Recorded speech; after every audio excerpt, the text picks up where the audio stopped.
The Weird Beard. Bob Tibbins was a perfectly ordinary man in almost every way. He wore the same grey jumper every Tuesday, kept all his socks in alphabetical order, and owned a small, grumpy tortoise named Sharon. But Bob had one big, baffling, beardy problem. His beard changed colour every single day. One day it was bright red like tomato soup. The next it was sunflower yellow. Then deep blue, toxic green, glowing orange, sassy indigo, or violent violet. Bob had tried everything to stop it. He washed it with 17 different types of shampoo, rubbed it with anti-beard creams, and even once sat in a bucket of cold custard, which helped with the itching, but nothing else really. He saw scientists, barbers, beard whisperers, and one particularly confused plumber. No one had the answers. "Oh, I've never even dyed it," Bob said, wailing, "and yet it changes more often than my underpants." Sharon the tortoise blinked slowly and went back to chewing a lettuce leaf with zero sympathy.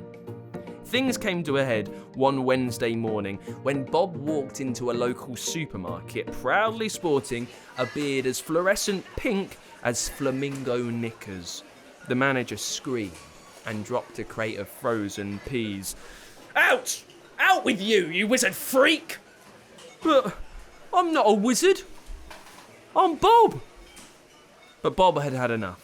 He stormed back home, marched into the kitchen, and shouted to no one in particular, "That's it, I'm going to find out what's going on, even if I have to look under every sock, saucepan and spoon in this house." He began a thorough search of the kitchen. He checked behind the toaster, nothing but a burnt crumpet. Inside the blender, smoothie fossils. And even behind the fridge, one sock, 3 buttons, and a very confused frog was there. At last, Bob turned to the one cupboard he had never opened. It was small, high up, and sealed with a suspicious-looking latch. A cupboard of mystery. A cupboard of destiny. A cupboard that, frankly, gave off weird vibes. He climbed up on a squeaky stool and opened it, and that was when his life got strange. Very, very strange. With a puff and in a sparkle, 7 teeny tiny figures burst out of the cupboard like popcorn from a kettle. "Oi!" squeaked a voice like a chipmunk with attitude. "You've ruined our fight!" Bob blinked. Inside the cupboard, formerly used for storing expired noodles, were 7 fairies, each glowing a different colour of the rainbow.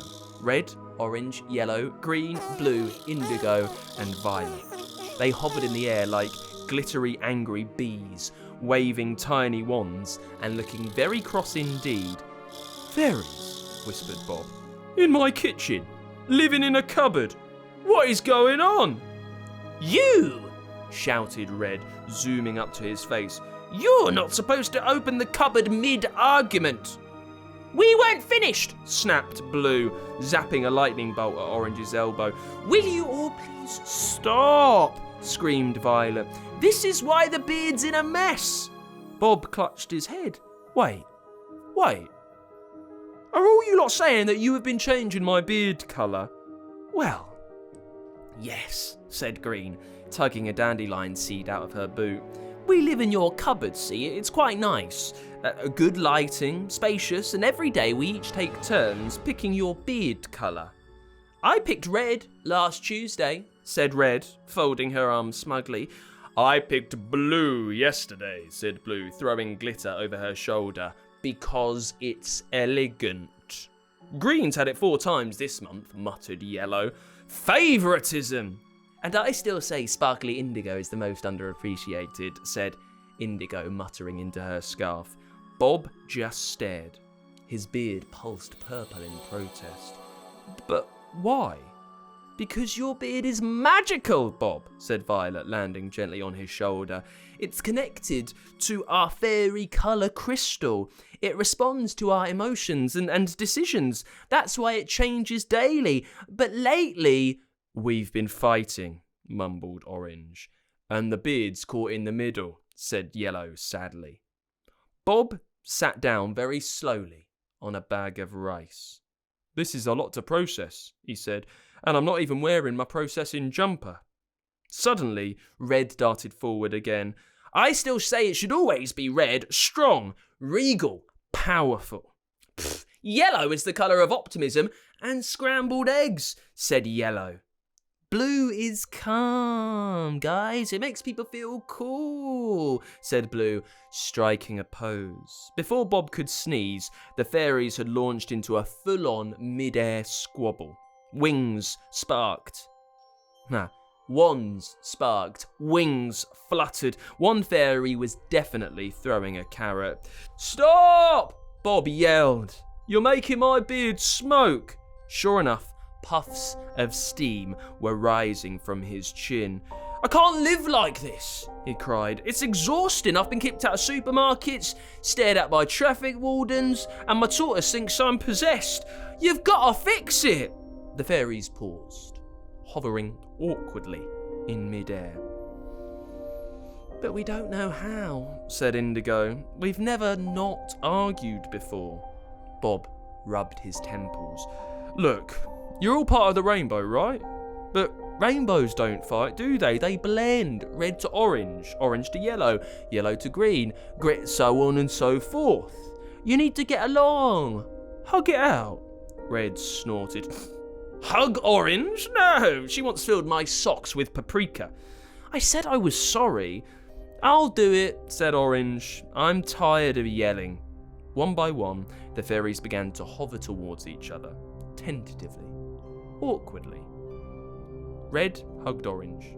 Orange hugged Yellow. Yellow hugged Green. Green hugged Blue. Blue hugged Indigo. Indigo hovered for a moment, then gently hugged Violet. The air shimmered. Bob's beard tingled. With a sudden whoosh of light, the kitchen exploded in a puff of glitter, fairy dust, and the smell of toast. When the sparkles cleared, Bob looked in the mirror on the back of his cupboard door and gasped. His beard was no longer just red, or green, or blue. It was every colour, a perfect rainbow, glowing gently, warm and harmonious. A soft arc of pride and magic and sheer fabulousness. I look amazing, Bob whispered. Because now we're working together, said Violet, smiling. Balance, Bob, it's the secret to everything. From that day on, Bob's beard stayed rainbow-coloured forever. People didn't stare. They admired. He became a local legend. Children pointed in wonder. Artists begged to paint his portrait. Someone started selling plush toys called Bob Beardy Bundles. And every night, just before bed, Bob would wave at the cupboard. Inside, 7 fairies sipped tea, played tiny violins, and sometimes argued about pizza toppings. But never again about beard colours. Because for once, they all agreed. Bob's weird beard had become something wonderful. And Bob? He had finally learned the secret to a truly magical life. Never ignore a cupboard that you've never opened. Especially one for the fairies. Thank you to Leela for giving us the idea for the weird beard. I think by the end, Bob's beard wasn't really that weird at all, was it? It was just sparkling and magnificent. So Leela, thank you so much for sending that over to us. If you have a story that you'd love to see made real with me reading out, make sure you get to the StoryQuest page over at funkidslive.com. Got an idea for a story? Tell us the title at funkidslive.com/storyquest and we could bring your story to life. For a new story each week, make sure you hit subscribe or follow so you don't miss a single episode.